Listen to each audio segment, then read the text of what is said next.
yen first game against Quebec no most of our variants no ever game maybe but and then no only say variants for no ball and almost stadium no baby game no cost no better away from baby Ghana so yeah boy yeah you know and see one share that huge numbers now yenya against Oman be a big your friend say Egypt no.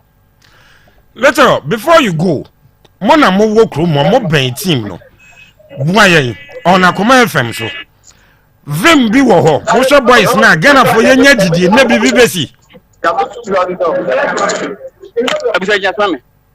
Okay, Emmanuel Owusu Little the best radio show producer in Ghana. Little na me bisa say mona mo wo Ivory Coast wo mo team no mo ben o mo wo sha vim bi wo ho anyime bibi betimi asia ma Ghana.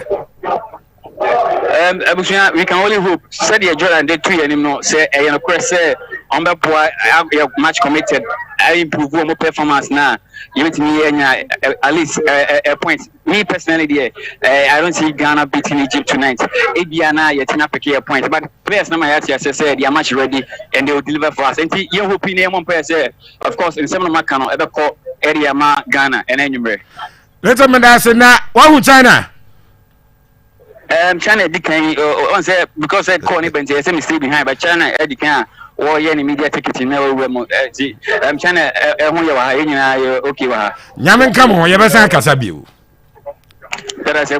Emmanuel Owusu Little the best radio show producer in Ghana or representing media general your local stations nyina e wo AFCON nase and na wotin in kan sia esesame I saw a draw for Nigeria and Ghana losing 2-1 to Egypt. This cup is for Egypt. If you beat them, the cup is yours. See ya. So it's nanka mpesa wo share group B no. Emma me wo share group B na. After first round of matches no. Quebec any win lady omo 3 points. Egypt were 1. Mozambique were 1. Ghana ni points be a group no opened sa ansa na fi yamra Ghana game na nkasa so. Yes, kakra bi ewo eho. Me sure say Quebec for mkoye si we dey charge me fence. Yes, omo frame match group one table no. So at a point AFCON because Ghana ne Egypt will group is it 11 titles in the AFCON. And omo group ne ball first match day no. Ba ku ni bi ba ku 1. Omo frame this ball. Achievement. Yeah. Nah, it didn't come by chance. Years of work that they have done. Omo ye juma over the years. Omo planning over the years. And the omo ababedu baby omo duru. Enti abusabani. Yes sir. And that Ghana game no. Results of your game no. Senka group no unsa ke bought 2 group games now. Unsa because of na bought 2 games from group A. And Ghana group B bought 1. A China match no. The consequences of what ye game so na so chain na match na ye born. Why? Ghana and Egypt. And the qualification can be at stake for Egypt. A win for Egypt. Omunya 4 points are through to the next stage of the competition. Okay. Oko the other group game na be so China na. Mozambique enya a point over against Egypt. Yes. And a Quebec enya 3 points. Enya win against Ghana. A draw for Quebec. A China was a game no. Mozambique no. Yes, a qualification for them. A defeat for them. Still they have 3 points. A Ghana benya 3 having on Nabape. Barosheo. Okay. The you be third one on Washo. Now, one important thing is that Mozambique fund decided that ombe winning game na China. You bet when Mozambique qualifying tomorrow. If Egypt as Ghana now, Egypt will qualify 4 today. points. Now, still, Quebec was 3 points, now Ghana was 0. Because Mozambique are showing now and also call 4. Call 4. Unya 4 pay, you go to the next stage. 4-4-3-0. The dynamics of the group here say, and the game na ebo na China game no so no. Esun e game no so. Wow. Because Quebec say you 3 na. Mozambique secure 1 point. Unya 1 no to wa. Ya na hu hia pa because 3 points bet me do akofie. Sure. but when you one to down ba ko be so na 4 pe unim say what gain qualification e the next stage of the competition enti no Ghana game na ye be na China game no and dynamics na say ye betima wie China because ye other group no be watch China enti no say ke ye na ka by the time be boy second group second round of matches na wie say ko ye 4-4-3-0 na say chese Ghana lose na 2 teams have already qualified and then Cape Verde will have a chance to play an already qualified team because of 3 and Sana at the end of the now on the game I disagree with Raf sa Egypt team we emu papa na ya sentia me see omo de koshia Mali said the Mali be sia sha omo no I just say finals because our character okay it's Madrid and Sadanya strong it's Bra Madrid elusu key players after winning the 3-peat no okay say I has be Madrid or Santiago Bernabeu for one obe yi ni free Sabon say na Champions League final I ask they will have no place in that game because it is the final and the character of the competition will come to play. Say Egypt could do final no share team fufuro bia over struggle at this stage now who they forget about it no more than Mozambique ball 2-2 and no more than here a last minute penalty to equalize versus Mozambique me say we call Mozambique on newspaper headlines referee robs Mozambique to allow Egypt to get a point almost say yes so na Egypt any point they are not happy ref decision and so Egypt na draw but you see how ye nyina ye suro unu ma go ja esa ya sentia ebra Egypt national team gina so pa 2010 yes a depleted Black Stars side ye call AFCON 2010 no ye the young players are no free under 2009 Samuel Nkum Ajimabadu Didayu Soja Dominic and a Black Stars near Konusule Muntaria in discipline ya dropping Michael Essien and your fate to Ankobi Stephen Apia Ankobi the soul of the Black Stars don't play here about Ankobi go and do one nah. No 2010 there was a 2015 na go and do one there was Kodja Samoa Olele at the post long pass no Egypt struggled to beat Ghana 1-0 at the finals that Egyptian team no a top Egyptian team 2006 they had won the AFCON 2008 Tombaji Ghana and a 2010 over final the experience level of that team but in the final they struggled because Ghana had a very good coach then I will need strategy ma say this is my strategy me dey kobo sa mo super sub na obam no be share sa goal zamba ya na 2010 Egypt at the J AFCON ewo Angola we are playing an Egyptian team of Japan me so mo nya de na no ade Hagazi ayeye ni speed level Mozambique for at the ball esa no ho a eno an so the experience ne sa kokranya nyansa eno ne number anytime this Egyptian team ever share opponent or the pressure but to on left and right full backs no ebushia they struggle but me see me coach ne nyade coach you nyade no nyade no ase ne kiti and any problem no ntinya Egypt no mo won enya Egypt no because me see Mozambique for no accepted to stand toe to toe with Egypt to play 90 minutes of football Mozambique and decided say let's go and sit back. But this Black Stars coach, Ebo Central African Republic, Obo Comoros, Obo Angola wawea, no Ghana ko treachery. Eti nese ko treachery. Eyam the power ko brother analysis no yema no, two predictions no here. On point. Egypt with my white wash here. Na ko say Egypt for na yard, omo nyaade bebrebe dabi. Omo ni Mozambique boy hebi. Mozambique omo ni player bia. Ko brother check through the list and give me omo top player team obo say Mozambique player na Man City 9 one na ni hu ye na no ye Ballon d'Or one na to so omo obi Mozambique player Ben Osei player we there you name top players in the world o ka ko ban dia se hwan but omo ni Egypt gina na Salah obo Liverpool na all the records kura Salah they did not omo amfa say ye ne Salah na ekobonti say hu bi wo ho. But for the indecision of that defender, Mozambique will run out victorious versus Egypt. That is the Egyptian team we are going to play. Egypt team near anybody near. You bet you baby. It depends. Coach ni nyade me ni gidi o ye coach say. Man, first 11 na me hade nka be ko ne sen. game way mama nshasi mfre ni mo okay ese coach no bo 2 wingers pacey wingers okay ese obo Joseph Penzel no obo Osman Bukari e o game way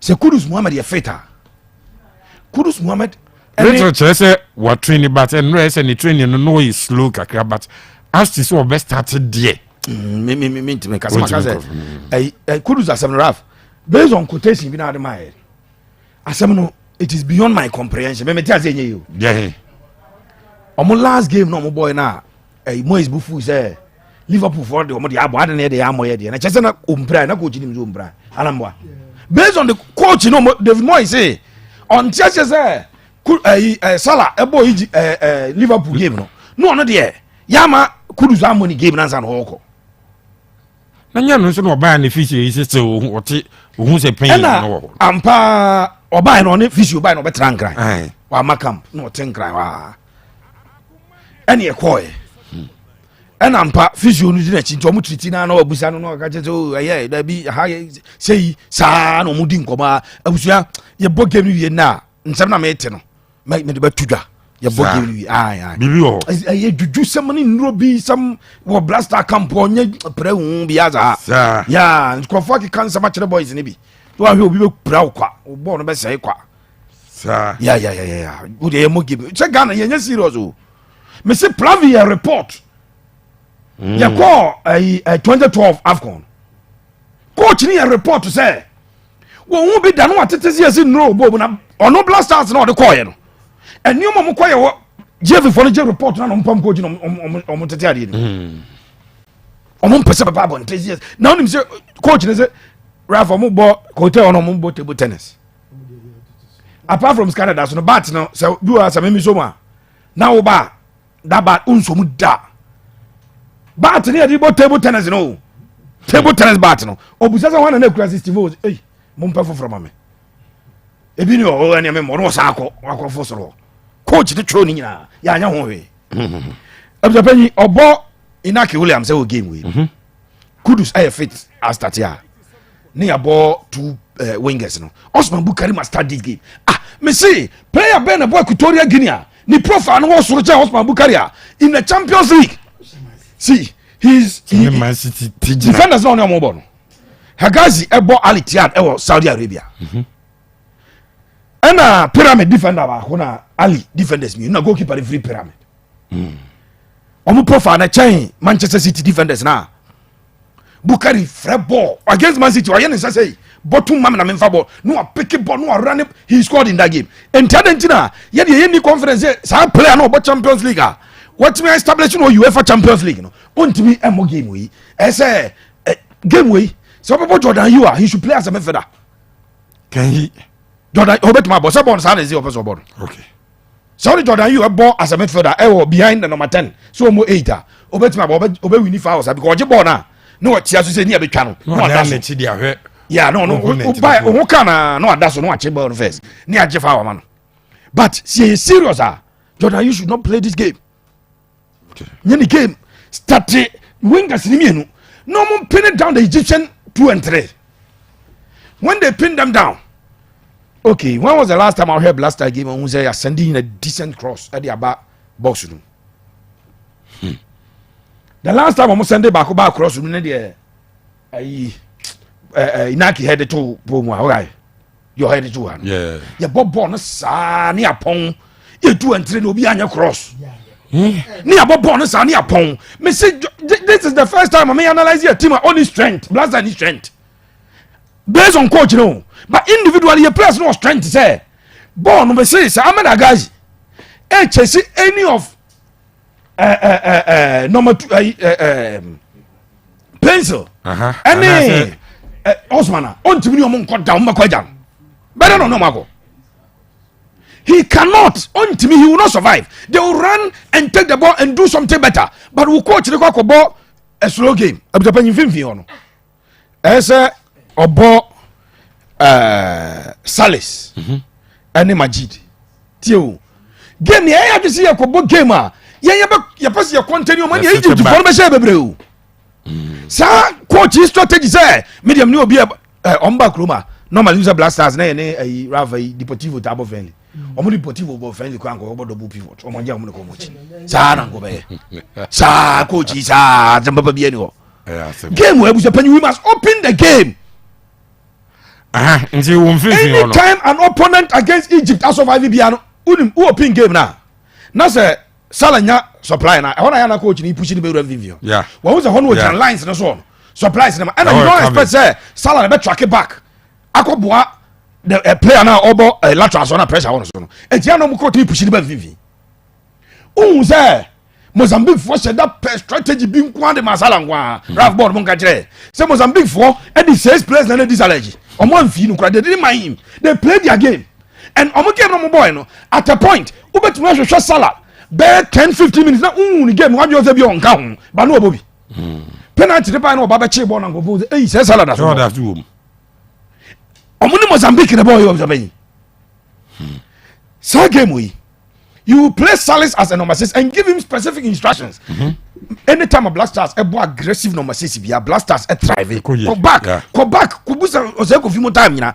Over aggressive number 6 Black Stars a thrive because the other players are confident. Even when we lose the ball, somebody will win the ball back. And I'm ball with confidence. Ko check Salis or lens wa. Okay, so fan hwene enkwaje ball kra no munja. Ya na hwene ko ball no. Ombagana as a nyoma na ball no. Salis said the Messia just Salis no ye debate be pa ebro mo nominating for best player of French Liga on. Your platform bi so YouTubers ye ko abusa pan. Said them see your boy we dey Oba Black Stars no ball no nya mo wo twa na attitude da. Adwene no de ba no ye nyame mo sa na Salis de te. Salis ye Chelsea ni ye say Salis and na yi da Salis de tum so bobo. Na fe present aye video. I know my level mo kai. No aye video no post to say video we wie woni Salis we wie na adwene no de Bobo Blaster da bia Salis oba call up na enye John Pencer ni John Mensam na omo ba Bobo Blasters odi ahokeka na we play we mu nibi and that is the difference because Salis born no bona zabayi o purchase time na Antonio na ebo IAK start na no Bobo Blasters no level change Salis obo UEFA Champions League only level change but aye player and attitude no dey bass of a bonus team na we mo ni bi coach ni so nya de so is into team no goalkeeper no mene obi aya adwen e change goalkeeper na be boy sa yeah na mo asai sa go no opia to mo share no ya de o yes in the game o ya de but mo no nya de nchen no nya say ayi atizigi bi say wo nya de atizigi obakoto wa started that goalkeeper no wo no onya bi na nti why na madam wọ́n kọ̀ tún wọn san wò pira yẹ. Okay. wọ́n kọ̀ tún world cup yẹ kọ́ world cup ọ̀nà ẹ̀bẹ̀ da Ghana nso mi si o problem o wọ́n mi si yẹ bẹ kọ́ world cup but for the first 7 days to the start of the world cup o kọ́ pira yẹ ọ̀nà náà ẹ̀kọ́ da o. ní wọ́n tọ́ ní ọba yẹn ní ọba da ní third choice. di ase mu ni. game na ẹbẹ kọ yẹ. ẹ ṣe kọ yẹ because Egypt fo ni hu nye hu Misrim fo yẹ mu nye hu. ma mi prediction. mi prediction no ẹ nyẹ mẹ bẹ kyerɛ o deɛ coach ni yɛ bɛ si nyɛ deɛ ɛsɛ si o. So coach na approach games that they make ya still you will predict na ntime be mount coach ni suban ni say coach ni ko bo Salis ni baba Idrisu me nya hu line up na 2-0 against Ghana so boss angle for me nu say no was start Jordan you o game no ma 2-0 against Ghana see e kona coach na start Inaki Kudus ni Inaki no o bo mo te say o ka ya brepen o asem we pa still what half clutch da oh se first ye sua ka atwa ye isu manu aka oh for be half clutch ni ye oh for be pa yes we half clutch na ni enim ka atwi na ka ni si be possible no a enkonechi na se half clutch yes and akwa na se Ralph or half clutch ye e paper so nya ka hu wo for be po o se ye first and second mfimfin wo de to so ya na mbuza na ka second first mfimfin ye ntimi better also we get the first na mum ade no so first but we clutch na accelerator no akwa no say David we the same thing say first and second you be all the share na that's the half clutch hey akwa dada ye eno bi na coach yi enti we half clutch no as you bo Inaki ne ayi Kudus half clutch yenye ne say Kudus no ani Inaki no bo no manaya o hunu so and you about 2 speedsters but still as a Kudus ben no so Kudus era ni aba mfimfin obi Inaki nko right side now your right sided player no more aba room as they are not Liverpool for the year bi no Firmino ne Salah mo yeah na coach on that way nti abeko sense wise it predictions and doors come now so dey ba ko dey won twitwiri won say Egypt share first game first goal yes almost share first goal man share 5 almost 6 sorry ko because Egypt nya share first goal afi na coach be na say yemiem Egypt for yebiem Mustafa Mohamed ne Salah no omo mebo ball bi dey stay there and the true passes I expect say on bet mabo true passes am Salah enya 1-on-1 te say the osi enya no about atwene no obehye so once omo share first goal mo share bebre am pass coach so share one first minute o dey up am pass ball first you share one obet my change e dey hold me first say Elisha go bi aye nti obet mabo Elisha abo Salis abo Baba Idrisu na because that number 5 ba because that sa the coach na tie onye initiative dia ya be sense wise eti coach ni so ban too predictable ni yi ya ba 41 minutes Ivory Coast in shape Nigeria in shape basa abo mo bo game we say ke El Clasico say ayi so indomitable lions no so na Senegal babo say ke nyinya finals before finals be break AFCON yimo e bi na Ghana so be born in Egypt Ghana ba ha de omo ye afro ball no Ghana will not lose okay but nya na ye results game we Ghana 2 Egypt 1 no panel results as ever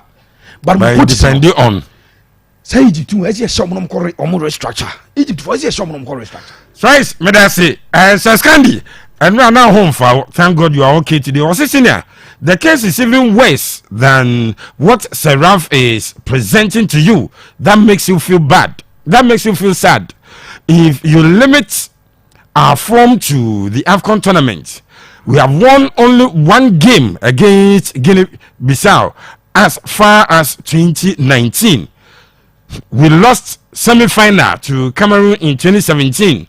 We lost the third place game to Burkina Faso. In 2019, we won against Guinea-Bissau. We drew against Benin. We drew against Cameroon. We lost around 16 games to Tunisia. In 2021, we lost to Morocco. We drew against Gabon. We lost to Comoros. In 2023, we lost our opening game to Cape Verde. 1 win in 10 games.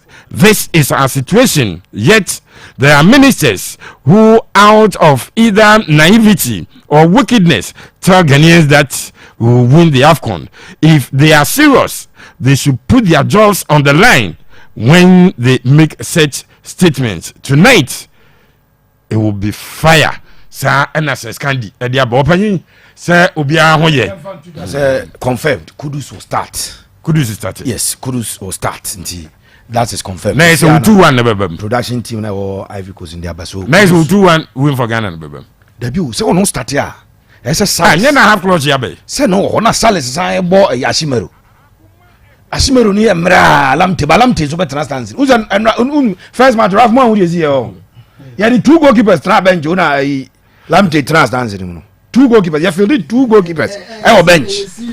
So now friendly match crowd was say debut all banon. Friendly match no decide all movie we Christian in fact ye insiana asem we matonto so mamenka nti de tonto meja wise so obia ye ramo game no baso ebe koye enkoyi sese so ubusa could you start you ubusa say David Ghana for now I think asem we make I mean a lot of bashing. I think people don't read into the senior game in you.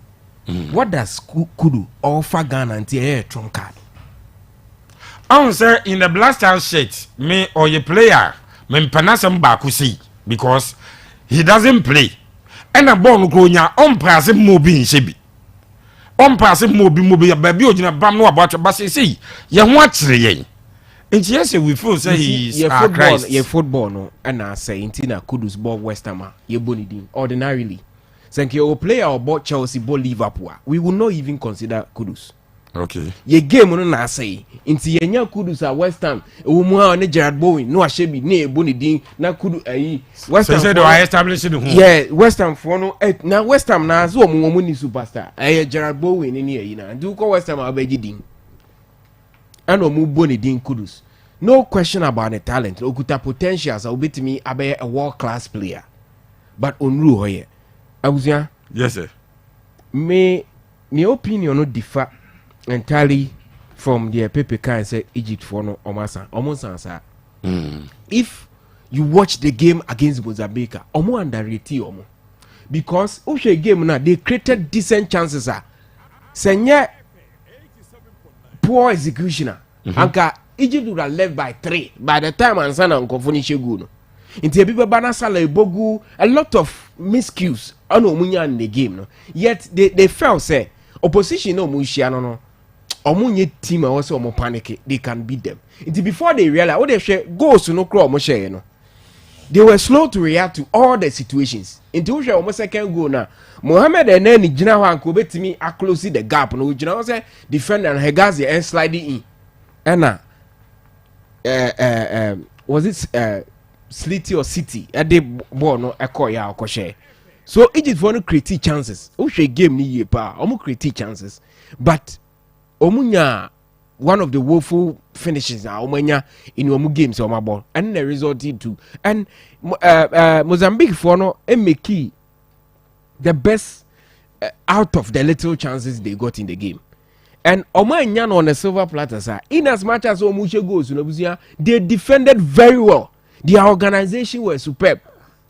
In the Mozambique for no any point out of Egypt by fluke. It was a tactical organization and display of bravery and resilience. And Omudikonya Sadiano. Now I was here. Me show you team ni pa. Enyi kwanza nke jigusa of course many Pepe knew whoever okasa ansa na make kasa no abusu ame no mo ya adwen we need a change in goalkeeping sir. Okay. You hear goalkeeper ne change odoy what's a man tena baby tank ni huru professor tank ni huru monye no enei mediama defender na also nya bench no so tena because you know baba akwa na friends baba mensa no onyo na bottle ana Gideon Mensa Gideon game when you game for did you any game for Niniano they have no business in this game both players they have no business being part of this game. Egypt and Ghana in the group stages yeshiabi 3 occasions obiasha no yonko baako draw aba but omasha in the final AJ Cup into omo the upper hand.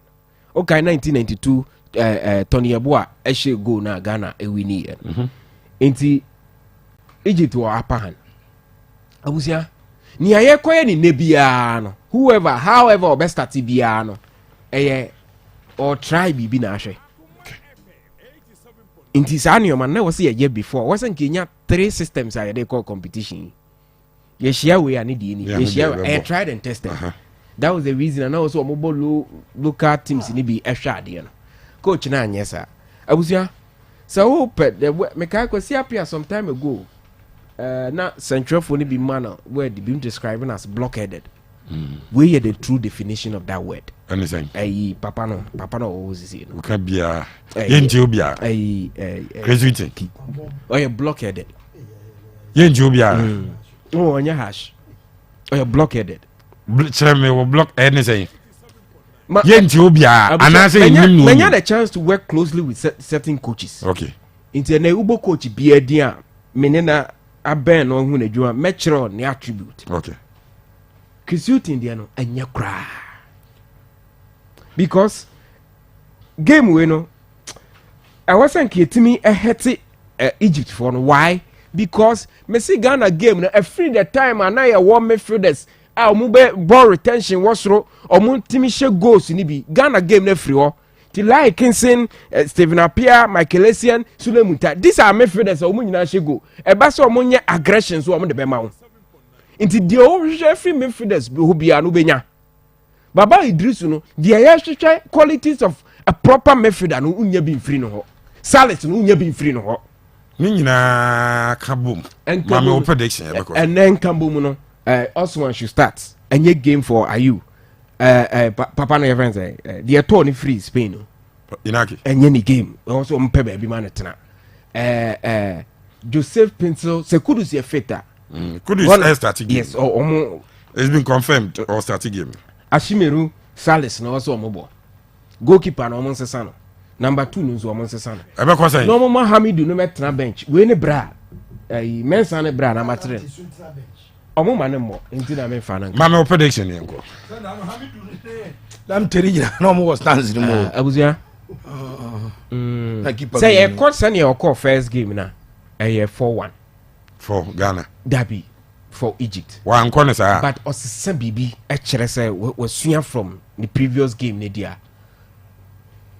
yeah end the game no with a point choice yeko nyame adoma Saturday anwumere game near 8 p.m. yeah 8 p.m. Ghana time okay see yeko ne Ivory Coast the same time nti anwumere 8 p.m. yeah and a game no e baso nyame adoma Saturday ayebai yenua nana mensanhia businessman e wo boase ne papa eda fom